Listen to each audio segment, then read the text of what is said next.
Bismillahirrahmanirrahim. Terima kasih Musi Majlis, terima kasih Cikgu. Kepada Datuk Mio Kamal Syahid selaku Grup Editor Berita Harian Berita Minggu, kepada Profesor Dr. Muhammad Zainul Fitri selaku Vice President MSU Management and Science University, kepada lecturer, kepada guru-guru, ibu bapa, ibu bapa, dan yang paling penting sekali pelajar-pelajar UPSR, PMR yang saya sayangi. Assalamualaikum warahmatullahi wabarakatuh. Apa khabar semua? Makan dah? Dewan ni terlalu besar. Pertama sekali saya ingin mengucapkan terima kasih kepada Berita Harian Berita Minggu kerana menjemput saya datang ke Konvensyen Kecemerlangan Peperiksaan. Terima kasih kepada MSU kerana menaja dan menjalankan program itu di sini. Saya akan berkongsi pengalaman dengan anda semua bagaimana saya dipilih daripada 11,425 calon, latihan-latihan yang telah saya lalui di Malaysia dan di Rusia selama setahun, dan kehidupan di angkasa lepas. Bagaimana saya makan, bagaimana saya tidur, bagaimana saya sembahyang di angkasa lepas, mengapa Malaysia menghantar manusia ke angkasa lepas dan kehidupan di angkasa lepas, dengan harapan dapat memberi inspirasi kepada pelajar-pelajar semua. Siapa nama ni? Ya? Nurhana. Besar jadi apa? Ada yang nak jadi angkasawan? Ada yang nak pergi angkasa lepas? Okey, kosmonot daripada Rusia, astronot daripada Amerika, taikonaut daripada China, dan angkasawan adalah label yang digunakan untuk menghantar anak Malaysia ke angkasa lepas. Kami bermula pada tahun 2003 di mana kami bukakan kepada seluruh rakyat Malaysia selama 11,425 calon yang memohon, yang ingin pergi ke angkasa lepas. Betapa ramainya manusia yang ingin pergi ke angkasa lepas. Ada cerita pergi angkasa lepas? Akak adakah mohon? Saya bercita-cita pergi angkasa lepas sejak saya berumur 10 tahun lagi. Saya ingat lagi, saya sering mendongak ke langit, saya sering pandang ke bintang-bintang, sentiasa ingin mengetahui bagaimana kehidupan di angkasa lepas. Bilik saya penuh dengan gambar-gambar planet, gambar-gambar bintang, gambar matahari dan sebagainya. Saya sukakan Star Trek, saya sukakan Star Wars, saya sukakan Superman.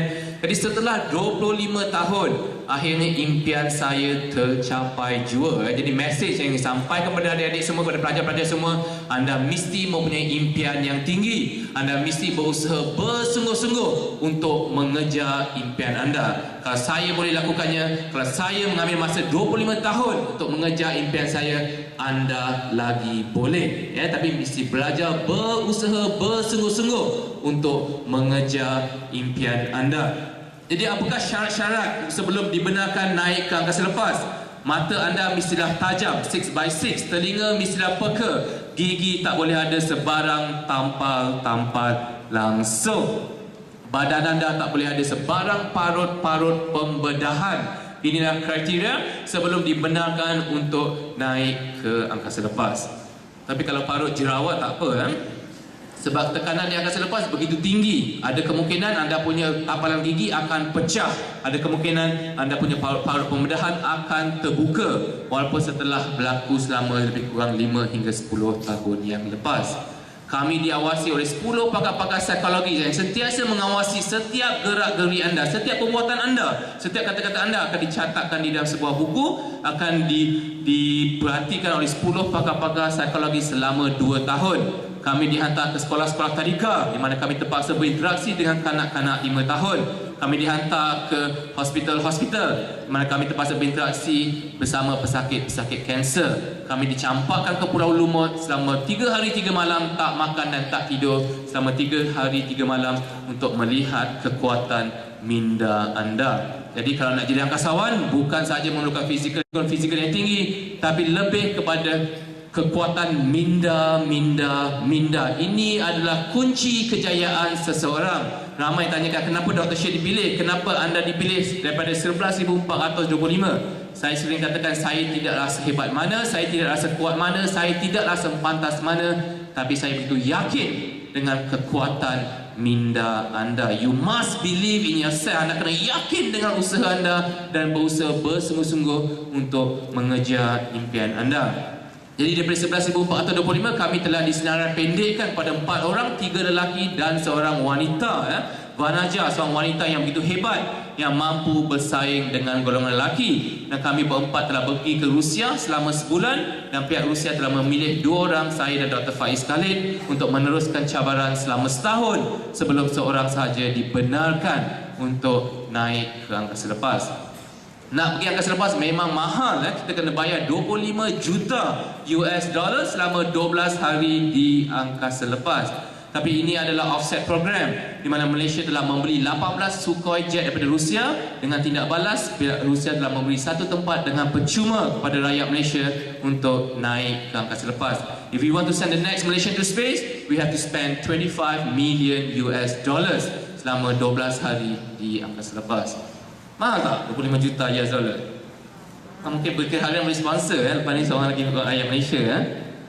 Tapi persoalannya, kenapa kita pergi ke angkasa lepas? Kenapa kita berbelanja menerokai angkasa lepas berbilion-bilion ringgit? Kenapa dia? Kenapa kita pergi angkasa lepas? Nak tahu apa? Nak tahu benda yang ada kat sana? Kita boleh tengok teleskop daripada bumi nak tahu apa benda ada kat sana kan? Why do we spend billions and billions of dollars wanting to go to space? Besides the experiment yang telah dilakukan di mana ia akan membawa benefit kepada dunia, kita nak tahu ada tak hidupan lain di luar sana. Kita nak tahu ada tak alien kat luar sana. Ada tak alien luar sana? Ada tak ciptaan Allah selain daripada manusia di luar sana? Ada tak kak? Ada. Kita tinggal di bumi yang begitu kecil, diselubungi oleh berjuta-juta galaksi di luar sana. Kita dah tahu kita ada 2.5 bilion galaksi di luar sana. Alam semesta ni kita ni luas. Semakin lama makin besar, berkembang dan berkembang. So kita nak tahu ada tak hidupan lain di luar sana. Kita dah pergi ke bulan pada tahun 1969. Siapa orang pertama pergi ke bulan? Neil Armstrong pada tahun 1969. 12 orang telah menjejakkan kaki ke bulan. Tapi kita tak jumpa apa-apa di bulan. We found there's nothing on the moon. So now we decided to go to Mars. Kita bercadang untuk pergi ke planet Marikh, sebab kita dah jumpa air di planet Marikh. Di mana ada air, di situlah ada kehidupan. Karena itulah pada tahun 2027 kami akan pergi ke planet Marikh. 6 bulan untuk pergi ke sana, 6 bulan untuk tinggal di sana, dan 6 bulan untuk kembali ke bumi pada tahun 2027. Orang Jepun, the Japanese, akan membina sebuah hotel di angkasa lepas pada tahun 2017. Hanya lagi 6 tahun daripada sekarang, kita akan ada sebuah hotel di angkasa lepas, dan anda boleh pergi selama seminggu honeymoon di angkasa lepas dan kembali ke bumi pada tahun 2017. Sekarang makin murah. Richard Branson akan melakukan space tourism, di mana anda cuma perlu membayar 300,000 US dollar selama 5 minit di angkasa lepas. You just go up to space selama 5 minit dan kembali ke bumi sebanyak 300,000 US dollars. Murah kan? 300,000 US dollar. Jadi semakin lama semakin murah. Semakin lama pergi ke angkasa lepas, menerokai angkasa lepas semakin murah. Kenapa? Kerana ramai manusia yang ingin pergi ke angkasa lepas. Jadi kami berlatih selama setahun di Rusia. Orang Rusia begitu bangga dengan bahasa mereka. Jika anda tak tahu cakap bahasa Rusia, memang mereka tidak akan melayani anda. Jadi perkataan pertama yang saya pelajari adalah Ya Lublu Tibia, saya cintakan awak. Jadi semua orang Rusia yang saya jumpa, saya akan katakan Ya Lublu Tibia, Ya Lublu Tibia, Ya Lublu Tibia. Setiap hari kami diletakkan di atas sebuah kursi dan kami dipusing-pusingkan dengan betul laju selama 20 hingga 25 minit. Nak pastikan kita tak pening, tak muntah, tak pengsan dan sebagainya. Kami dimasukkan ke dalam kebuk udara, aero chamber, di mana kami dibawa kepada ketinggian 27,000 kaki tanpa oksigen untuk melihat kekuatan paru-paru anda. Jadi nak jadi angkasawan, jangan merokok kepada adik-adik semua kerana amat penting untuk anda mempunyai paru-paru yang sihat. Kami diletakkan di dalam centrifuge. Tahu centrifuge apa? Tahu tak apa centrifuge? Sebuah mesin yang begitu besar dan kami dipusingkan sehingga ke tinggi ke tahap 9G. 9G bermaksud 9 kali berat badan menekan dada anda. Seperti anak gajah pijak atas dada anda, tak boleh bernafas. Kita kat bumi berapa G? 3G. Kita kat bumi berapa G? 1 G ya. Kita kat bumi 1 G. Kalau kita naik roller coaster 1.5 G. Kalau kita naik Formula 1 3 G. Tapi kalau kita naik scientific jam itu laju 9 G. 9 G bermaksud 9 kali berat badan menekan dada anda. Macam anak gajah pijak dasar dada anda, tak boleh bernafas. Saya ingat lagi selepas melalui 9G bintik-bintik darah keluar daripada badan kita sebab pecahnya kapilari pada badan kita.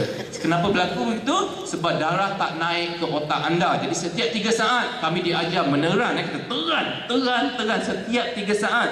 Sebab setiap kali kita teran, kita punya darah, kita punya muscle akan tekan kita punya salur darah, kita punya salur darah akan naik ke otak kita untuk mengelakkan kita daripada pengsan. Jadi setelah melalui 9G, bintik-bintik darah semua keluar daripada badan kita sebab pecahnya kapilari pada badan kita. Macam penyakit dengue, semuanya bleeding spots on our body. Kami dicampakkan ke Siberia. Siberia kat mana? Di pedalaman Rusia, di mana suhu di situ adalah minus 45 darjah Celsius, menggigil kesejukan. Selama 3 hari kami berada di Siberia. Kita datang daripada Malaysia, sebuah negara yang panas, lagi humid, dan dicampakkan ke Siberia selama 3 hari, kami menggigil kesejukan. Saya ingat lagi saya kena tebang pokok setiap jam untuk memastikan badan saya sentiasa menghasilkan haba. Kami dicampakkan ke Laut Hitam di Ukraine, yang mana kami terapung-rapung selama 3 hari di dalam kawasan Lautan Hitam. Kenapa kita buat semua ni? Sebab ada kemungkinan kapal Soyuz yang kita naiki akan terbabas ataupun tersasar ke tempat-tempat yang tidak diingini, seperti kawasan lautan, kawasan salji, kawasan hutan, kawasan pegunungan. Amat penting untuk astronot menyelamatkan diri selama 3 hari sebelum kumpulan penyelamat sampai.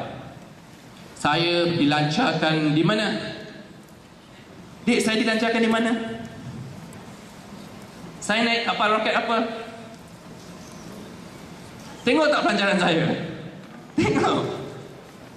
Okey, saya dilancarkan bersama Rusia menaiki kapal Soyuz. Tahu apa beza kapal Soyuz dengan kapal shuttle?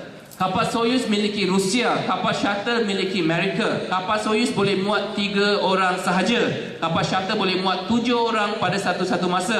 Kapal shuttle bila dia landing, dia memerlukan runway ataupun landasan. Jadi dia landing seperti kapal terbang biasa.